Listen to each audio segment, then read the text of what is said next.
Hola a todos, les propongo en este video compartir algunos datos para analizar qué margen hay desde la política económica para seguir prolongando la cuarentena, especialmente en Ciudad de Buenos Aires y Gran Buenos Aires, en el área metropolitana, y qué posibilidades hay después de 3 meses de cuarentena de seguir asistiendo a distintos sectores económicos que seguramente van a permanecer cerrados 4 o incluso 5 meses sin ningún tipo de posibilidad de abrir y de facturar. ¿Hay margen desde el sector público para seguir sosteniendo a esos sectores y evitar una ola generalizada de cierres y de despidos? Eso es lo que vamos a analizar en este video. Antes de comenzar, les recuerdo, todos estos informes los tienen detallados en nuestro sitio planm.com.ar. También pueden ingresar por maximontenegro.com.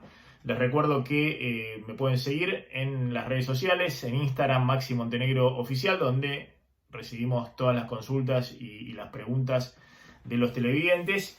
Y por supuesto les recomiendo que se suscriban al canal Plan M TV y activen la campanita de notificaciones para estar al tanto de los videos que subimos todas las semanas. Empecemos. El gobierno está mirando muy detenidamente la circulación y los permisos dados en el área metropolitana, Ciudad y Gran Buenos Aires, donde se concentra la mayor cantidad de contagios, y está tratando de ver la manera de disminuir esa circulación para disminuir los contagios. Bueno, veamos los números de lo que efectivamente está sucediendo a principio de la cuarentena, a fines de marzo, principios de abril.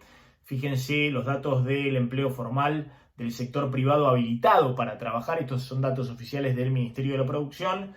Mostraban que a nivel país había un 43% de los trabajadores habilitados para trabajar, fundamentalmente aquellos en sectores esenciales. Estamos hablando de la alimentación, el sector farmacéutico, todo lo referente al personal de salud, de seguridad y demás. Eso significaba 43% de los trabajadores habilitados, pero en la ciudad de Buenos Aires eran solo el 34%. Y lo mismo en el Gran Buenos Aires, es decir, 1 de cada 3, un tercio de los trabajadores estaban habilitados para trabajar, el resto debían quedarse en sus casas. Fíjense que en la semana segunda de junio, esto vale para estos días, ya había 67% de los trabajadores, es decir, 2 tercios de los trabajadores, 2 de cada 3, promedio país, habilitados para trabajar.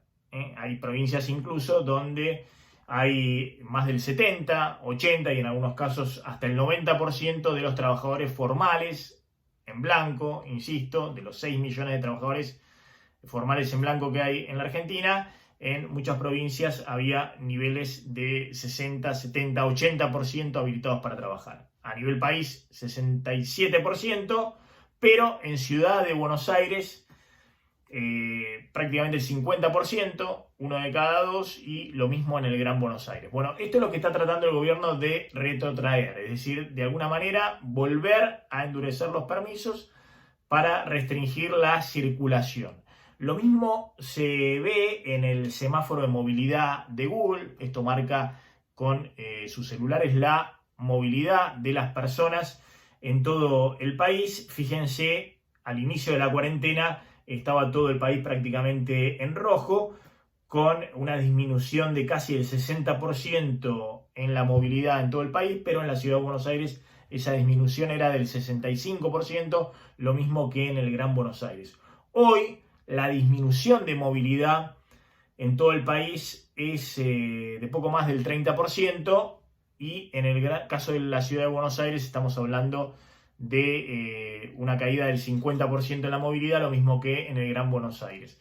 Bueno, ¿hay posibilidades de restringir más esto después de 3 meses de cuarentena y efectivamente no sufrir un colapso económico mayor con un cierre masivo de empresas? Todo depende de la asistencia económica que pueda realizar el Estado a los distintos sectores que efectivamente no pueden abrir sus puertas, como ha ocurrido en otros países.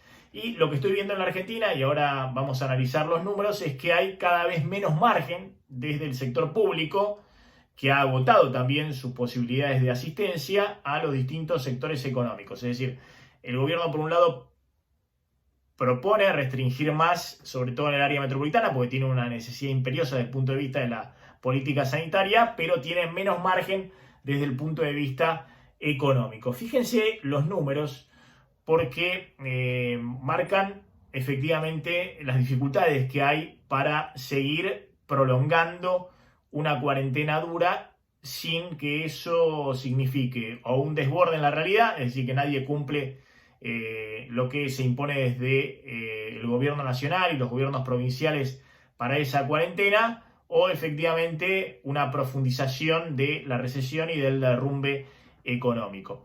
La cuarentena originó un déficit fiscal muy grande porque se derrumbó la recaudación tributaria por la profundización de la recaudación, y a su vez aumentó el gasto público porque hubo que, como en todos los países, aplicar políticas de asistencia económica a las familias y a las empresas. En la Argentina, las dos grandes patas de esa asistencia económica fueron para las familias el ingreso familiar de emergencia de 10.000 pesos para 8.500.000 personas, y en el caso de las empresas, para el sector privado, obviamente, fue el famoso ATP, el subsidio para el pago de salarios, hasta el 50% de los salarios, hasta 2 salarios mínimos en el sector privado. En abril, eso significó que el Estado pagara los salarios de 2.700.000 trabajadores privados, y en mayo eso significó otros 2 millones de sueldos pagados en el sector privado por el Estado. Bueno, fíjense los números porque son muy impactantes respecto a cómo se financió esa expansión del gasto público en medio de un derrumbe de la recaudación tributaria y una ampliación del déficit fiscal. Eso se financió en la Argentina puramente con emisión monetaria, es decir, el Banco Central emitiendo pesos, imprimiendo pesos a través de la Casa de la Moneda con sus plantas impresoras en Retiro y en Don Torcuato, y transfiriéndole esos pesos al Tesoro Nacional, al gobierno, para que pagara sus cuentas, ya sea las jubilaciones, los planes sociales, el IFE y el ATP. Y a su vez el gobierno transfiriendo parte de esos pesos a las provincias para que las provincias a su vez pudieran pagar salarios y en algunos casos jubilaciones. Bueno, fíjense los números, ¿no? En marzo, la emisión de pesos del Banco Central transferida al Tesoro fue 200.000 millones de pesos, en abril 310.000 millones de pesos, en mayo se llegó a un récord de 430.000 millones de pesos, y el 12 de junio, el último dato oficial que tenemos disponible, otros 80.000 millones de pesos. Así, en poco más de 3 meses de cuarentena, el Banco Central emitió para financiar al Tesoro Nacional, escuchen el dato, 1.025.000 millones de pesos. Repito, 1.025.000 millones de pesos. Y si tomamos la emisión total desde principio de año, con lo que se había emitido en enero-febrero, tenemos que en menos de 6 meses el Banco Central lleva emitidos 1.132.000 millones de pesos para financiar al Tesoro Nacional. ¿Hay margen para seguir expandiendo el gasto público, para seguir con la asistencia a los distintos sectores económicos y a su vez seguir emitiendo pesos del Banco Central para financiar al Tesoro? Bueno, no parece haber demasiado margen. Para que tengan una idea, hace un mes el ministro de Hacienda, Martín Guzmán, le presentó a los acreedores en la propuesta de renegociación de la deuda un plan fiscal que implicaba para todo 2020 un déficit fiscal puramente financiado por emisión monetaria de poco más de 3 puntos del PBI. Eso implicaba que, decía Guzmán, la Argentina iba a tener que emitir 930.000 millones de pesos en todo 2020 desde el Banco Central para financiar el déficit fiscal del Tesoro Nacional. En solo 3 meses y medio, como les decía recién, esa meta fue totalmente sobrepasada, totalmente superada. Es decir, en 3 meses y medio el Banco Central ya emitió más de 1 billón de pesos para financiar al Tesoro Nacional, lo que Guzmán decía que iba a ser necesario durante todo 2020. Bueno, esto está marcando el primer límite que tiene la política económica para seguir asistiendo a distintos sectores, como lo hizo en los primeros meses de la cuarentena. Fíjense además que esto está generando un problema adicional, que no es solamente que el Banco Central se está quedando sin nafta para financiar al Tesoro, y esto lo ha manifestado también el propio Gobierno Nacional cuando empieza a revisar los distintos programas de ayuda. La intención ahora es empezar a desactivar los programas de ayuda económica en las provincias donde la actividad económica empieza a restablecerse plenamente y concentrarlo en el área metropolitana, lógico, en Ciudad y Gran Buenos Aires, sino que esto está también impactando desde el punto de vista del crédito al sector privado, porque la secuencia es la siguiente: el Banco Central emite una montaña de pesos para financiar al Tesoro, y después, muy preocupado porque esa montaña de emisión monetaria no genere un desequilibrio macroeconómico mayor, está tratando de retirar gran parte de los pesos excedentes en el sistema financiero a través de la colocación de LELIQs. Fíjense el número y la paradoja. En los últimos 2 meses, fundamentalmente, el Banco Central ha emitido más de 600.000 millones de pesos de letras de liquidez, de LELIQs. ¿Por qué hace eso el Banco Central? Bueno, justamente porque quiere retirar los pesos excedentes que hay en el sistema financiero y quiere, básicamente, emitiendo esos 600.000 millones de pesos, por los cuales le paga a los bancos una tasa de interés del 38%, quiere que a su vez los bancos le paguen a los depositantes en el sistema financiero, depositantes fundamentalmente en plazo fijo, ya sean empresas o particulares, la tasa mínima del 30%, porque teme que con una tasa más baja, como ha ocurrido en abril y parte de mayo, los depositantes corran al dólar. ¿A qué dólar? A los dólares alternativos, al dólar blue llevándose los depósitos, o al dólar bolsa o contado con liquidación, y eso es lo que dispara las brechas cambiarias. No los quiero marear con números, pero fíjense en la secuencia: emisión récord desde el Banco Central para financiar al Tesoro, y al mismo tiempo récord de LELIQs del Banco Central para remunerar a los bancos, que a su vez les paguen a los depositantes para que no corran al dólar. De hecho, se está llegando a un récord de letras de liquidez de LELIQs. ¿Se acuerdan cuando el año pasado Alberto Fernández decía que iba a terminar con las LELIQs? Bueno, ha casi duplicado el Banco Central la cantidad de LELIQs que hoy tienen en poder los bancos, emitidas por el Banco Central y por las cuales el Banco Central les paga una tasa de interés hoy del 38%. Bajo ese esquema, no hay posibilidad de recuperar el crédito bancario al sector privado. Es decir, el Banco Central está haciendo todo lo contrario que hizo en abril, cuando cancelaba LELIQs, les daba a los bancos pesos a una tasa del 0%, y los bancos, se suponía del Banco Central, no iban a tener otra que prestar esos pesos al sector privado, porque de otra manera iban a tener pérdidas muy importantes, porque antes tenían 400.000 millones de pesos, que era lo que canceló el Banco Central, rindiendo al 38% anual, y ahora el Banco Central les cancelaba, emitía pesos, les daba los pesos, que obviamente rinden 0%, para que los presten a las empresas. Bueno, el Banco Central ahora está haciendo todo lo contrario que hizo en abril. Como se vio necesitado de emitir una montaña de pesos para financiar directamente el déficit del Tesoro Nacional, ahora a los bancos trata de retirar todos los pesos excedentes que tienen, colocándoles LELIQs, para que a su vez los bancos remuneren con una tasa mínima del 30% a los depositantes para que no corran al dólar.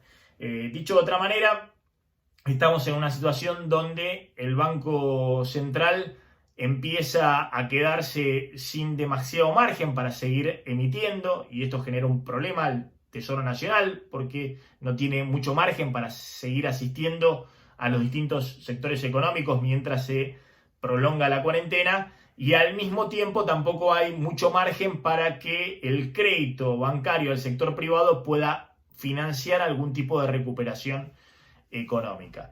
En este contexto, vamos efectivamente a lo que puede suceder para adelante. Obviamente el gobierno tendría que reforzar la ayuda económica focalizada en Ciudad y Gran Buenos Aires, si no quiere que se desborde la cuarentena en la realidad, como ha pasado en las últimas semanas, y mucho más crezca el descontento social y también la desesperación de distintos sectores económicos que muy difícilmente puedan sobrevivir después de 4 o 5 meses sin ningún tipo de facturación.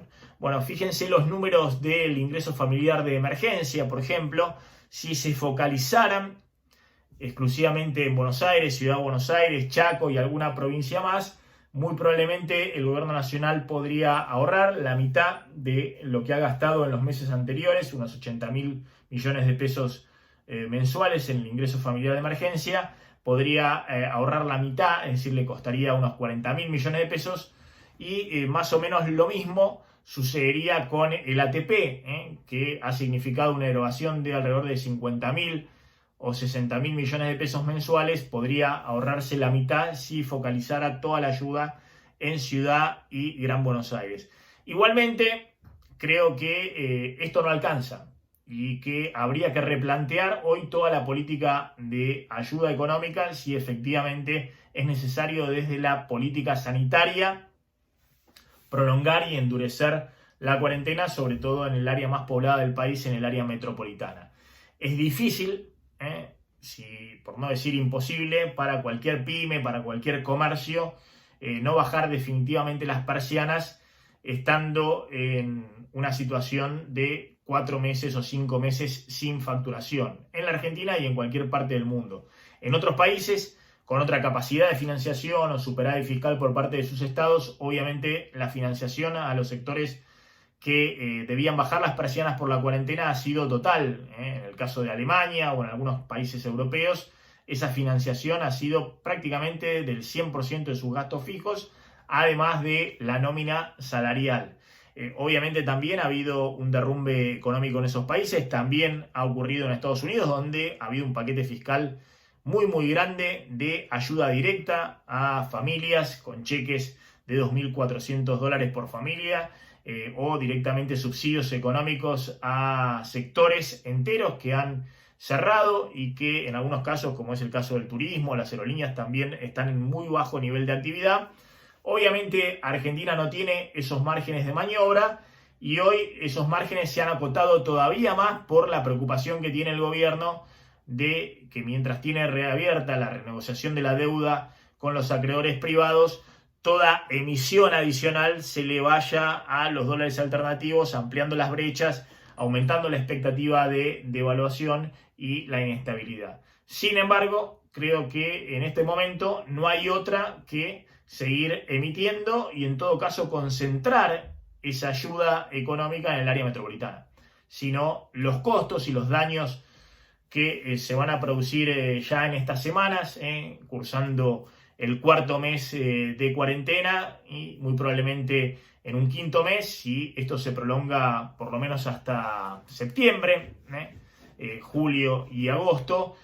Bueno, efectivamente esto puede significar un daño económico irreversible con un cierre masivo de empresas mayor al que ya estamos viendo y que hemos de alguna manera analizado en otros informes. Espero que este video les haya gustado y nos reencontramos en cualquier momento. Les recuerdo suscribirse a Plan MTV y activar la campanita de notificaciones. Gracias.